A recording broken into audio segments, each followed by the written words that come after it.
L'Assemblée va maintenant écouter une allocution de Son Altesse le Cheikh Tamim bin Hamad Al Thani, émir de l'État du Qatar.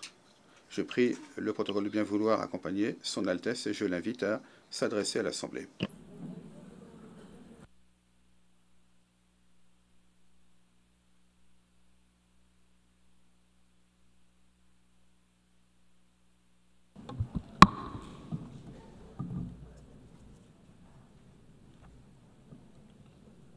Au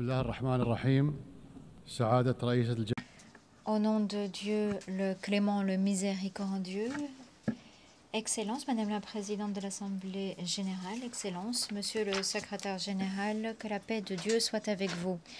Les Nations unies ont été fondées il y a 80 ans sur la base de principes élaborés après 2 guerres mondiales, des principes faisant fond sur le maintien de la paix et de la sécurité internationale et sur le respect de la dignité, de la souveraineté des États, de la non-ingérence dans les affaires intérieures et les principes de coopération dans l'intérêt de nos peuples.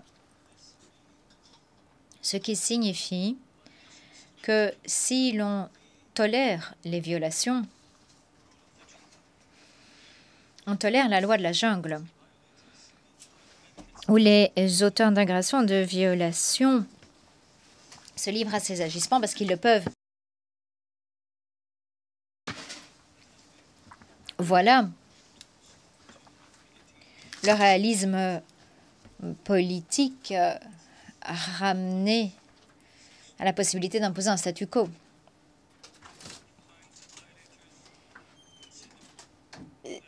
C'est une crise. On voit que certains auteurs de violations estiment que tolérer est une faiblesse. La priorité des débats de la communauté internationale doit être de rétablir la sécurité collective conformément à la Charte des Nations Unies, de rétablir la légitimité du système international. Excellence, comme vous le savez, le 9 septembre, à Doha, a eu lieu une attaque traître qui a pris pour cible la délégation de négociation du Hamas et un quartier résidentiel avec des écoles et des missions diplomatiques.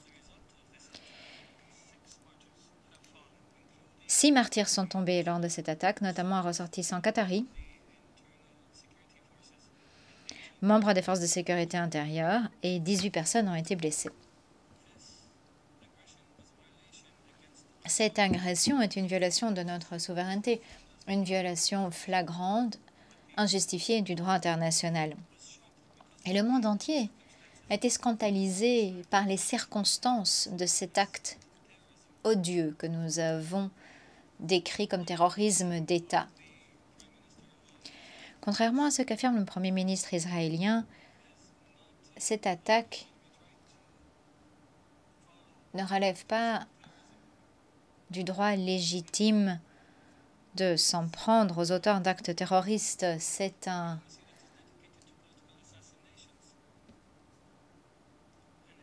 assassinat politique qui vient saper tout effort diplomatique visant à mettre un terme au génocide contre la population à Gaza. C'est également une tentative de tuer des hommes politiques membres d'une délégation de négociation avec Israël pendant qu'ils étudiaient une proposition américaine. Comme vous le savez, le Qatar,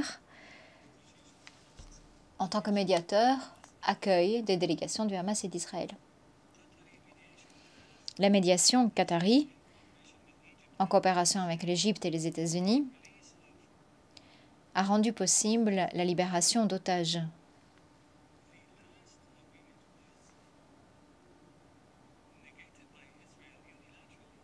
Le dernier accord a été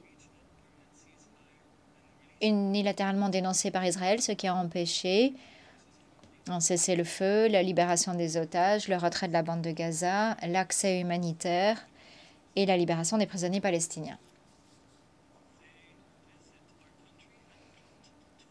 Ils visitent notre pays, ils se rendent dans notre pays et cherchent à l'attaquer. Ils négocient avec les délégations et cherchent à assassiner les membres de l'équipe de négociation.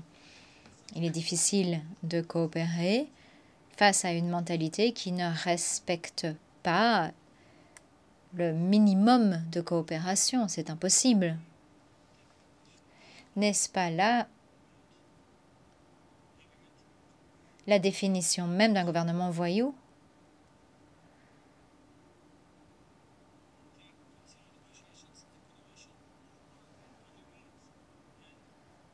C'est une façon, en fait, de poursuivre la guerre. C'est une façon de tromper l'opinion publique israélienne. Si la libération des otages israéliens marque la fin de la guerre, le gouvernement israélien abandonne la notion de libération des otages. Son objectif est de détruire Gaza pour que ça devienne invivable, pour que plus personne ne puisse y étudier, bénéficier de soins. En d'autres termes, ce serait rendre la bande de Gaza invivable, déplacer sa population, et le dirigeant israélien veut continuer la guerre. Il croit en ce qu'il appelle le Grand Israël. Il croit que la guerre a la possibilité d'agrandir les colonies, de changer le statu quo sur le lieu saint, Al-Quds al-Sharif. Il appuie également les attaques perpétrées en Cisjordanie. Il appuie l'expansion. Voilà quel est l'objectif véritable de cette guerre. Cette attaque traître contre la souveraineté d'un État du Golfe à des milliers de kilomètres de là est venue confirmer que le Premier ministre israélien, qui s'enorgueillit de changer le Moyen-Orient, se permet d'intervenir comme il veut, quand il veut. Les pays arabes et musulmans qui ont tenu un sommet d'urgence à Doha ont mis en garde contre les conséquences d'une telle attitude. Israël n'est pas un pays démocratique entouré d'ennemis. C'est un ennemi pour ses voisins qui se livre à un génocide. Et son dirigeant est fier d'empêcher la création d'un État palestinien. Et il promet que jamais un tel État ne sera créé. Il s'enorgueillit d'empêcher la paix avec les Palestiniens. Et il s'engage à empêcher cette paix à l'avenir. Israël est entouré d'États qui soit ont signé un accord de paix ou qui sont attachés à l'initiative de paix arabe. Mais Israël n'a cure de règlement ou de trêve. Israël veut imposer sa volonté à ses voisins arabes. Et quiconque s'oppose à cette volonté est soit antisémite, soit terroriste. Même les alliés d'Israël en sont conscients et le condamnent. Et aujourd'hui, nous voyons un mouvement de solidarité internationale comparable au mouvement international contre l'apartheid au siècle dernier. Et je me dois de me féliciter de la solidarité après l'attaque contre le Qatar, notamment du Conseil de sécurité qui a condamné cette attaque. Excellences, Mesdames et Messieurs, le Qatar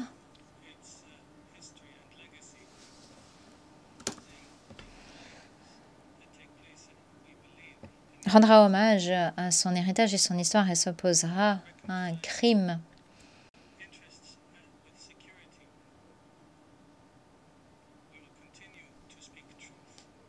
Nous continuerons de dire la vérité.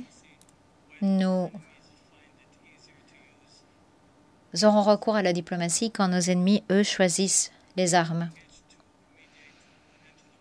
Nous nous sommes engagés sur la médiation pour mettre un terme à la guerre et libérer les otages. Nous avons fait face à des campagnes de désinformation. Ces campagnes, cependant, ne nous décourageront pas. Nous poursuivrons nos efforts en coopération, en partenariat avec l'Égypte et les États-Unis d'Amérique. Nous sommes profondément convaincus que nous ne parviendrons à la paix dans notre région que grâce à une position très ferme du Conseil de sécurité.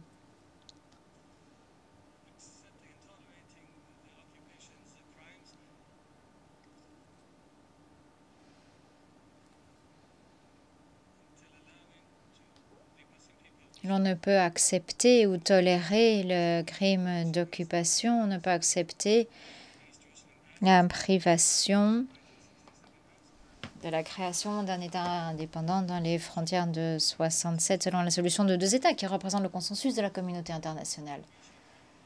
Nous saluons le rôle des États qui ont reconnu l'État palestinien. Il est indubitable que cette reconnaissance est moralement importante car elle envoie un message. La violence et davantage de violence ne permettront pas de réduire à néant une cause juste, à savoir la cause palestinienne, et nous exhortons davantage d'États à reconnaître l'État palestinien.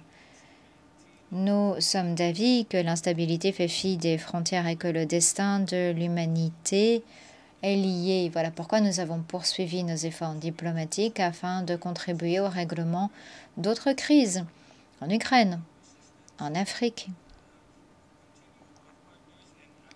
Nous avons continué de travailler avec les partenaires en Afrique pour parvenir à des accords de paix, pour parvenir à la signature d'une déclaration de principe à Doha entre la RDC et l'Alliance du fleuve Congo. Au mois de mars, nous appuyons les efforts en faveur d'un accord de paix à l'est du pays. Le Qatar continuera d'être un partenaire international afin de parvenir au règlement pacifique des différends et afin de saisir les occasions de parvenir à la paix dans le monde. Certains États dans notre région subissent encore l'absence de sécurité ou de stabilité. Mais il y a matière à espoir. En Syrie, nous assistons à une nouvelle étape dont nous espérons qu'elle permettra de réaliser les aspirations du peuple syrien pour la stabilité, le développement et l'état de droit, après une page très sombre de l'histoire du pays. L'Égypte est tenue aux côtés du peuple syrien au cours des dernières années.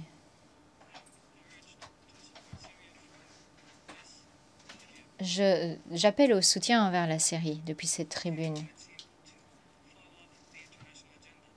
Même lorsqu'elle semble être oubliée par la communauté internationale. La communauté internationale doit aider la Syrie dès à présent pour assurer le succès de la transition. Après des décennies de souffrance, notre expérience dans d'autres pays arabes nous a montré que la création d'institutions étatiques et des relations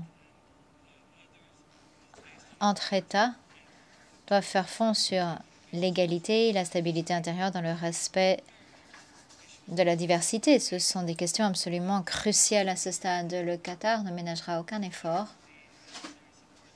pour apporter le soutien nécessaire à nos frères et sœurs de la Syrie. Et indubitablement, les Syriens pourront rejeter le sectarisme sous toutes ses formes. Ils pourront rejeter l'ingérence étrangère et notamment les tentatives de diviser la Syrie. Les tentatives d'Israël qui se comportent comme si tout ce qui est au sud de Damas relève de l'influence israélienne. Nous avons également assisté à une évolution positive grâce à l'élection du président Aoun au Liban et la désignation du Premier ministre. C'est un pas vers la stabilité dans le pays. Le Qatar continuera d'appuyer le gouvernement et le peuple et les institutions du Liban et continueront d'appuyer l'armée. Nous insistons sur l'importance du respect de la résolution 1701 du Conseil de sécurité sur le retrait par les forces israéliennes des territoires occupés depuis la dernière guerre et de mettre un terme à l'ingérence dans les affaires libanaises. Pour le Soudan, le peuple soudanais continue de subir une crise humanitaire sans précédent du fait de la poursuite des violences. Une fois de plus, nous prions toutes les parties de donner la priorité à l'intérêt national et à participer à un dialogue qui conduira à une paix pérenne et préservera l'unité du Soudan, son intégrité, son indépendance pour parvenir au développement et à la stabilité. Nous affichons notre soutien envers tous les efforts internationaux visant à réaliser cet objectif. Excellence, Doha a toujours été une capitale mondiale qui accueille de grands événements dans tous les domaines. Un lieu où les dirigeants et les décideurs du monde se rassemblent afin de participer à des négociations et de formuler des solutions. Doha va accueillir le 2e sommet mondial du développement social du 4 au 6 novembre cette année et nous comptons vous accueillir lors de cette conférence. Il est indubitable que la confiance de la communauté internationale et du Qatar fait fond sur les succès engrangés au fil des ans. Et par voie de conséquence, et sur la base de cette histoire, nous avons proposé d'accueillir les Jeux olympiques. Le sport, c'est plus qu'une compétition, c'est une passerelle entre les cultures, une façon de promouvoir la paix et l'entente. Nous avons organisé et accueilli la Coupe du monde de la FIFA, prouvant par là même que nous pouvons accueillir des grands événements sportifs. En conclusion, l'État qatari, conscient de la gravité des défis auxquels fait face la communauté internationale, s'engage à travailler en partenariat au nom de la vérité, de la paix, de la justice dans les relations internationales. Merci, que la paix de Dieu soit avec vous.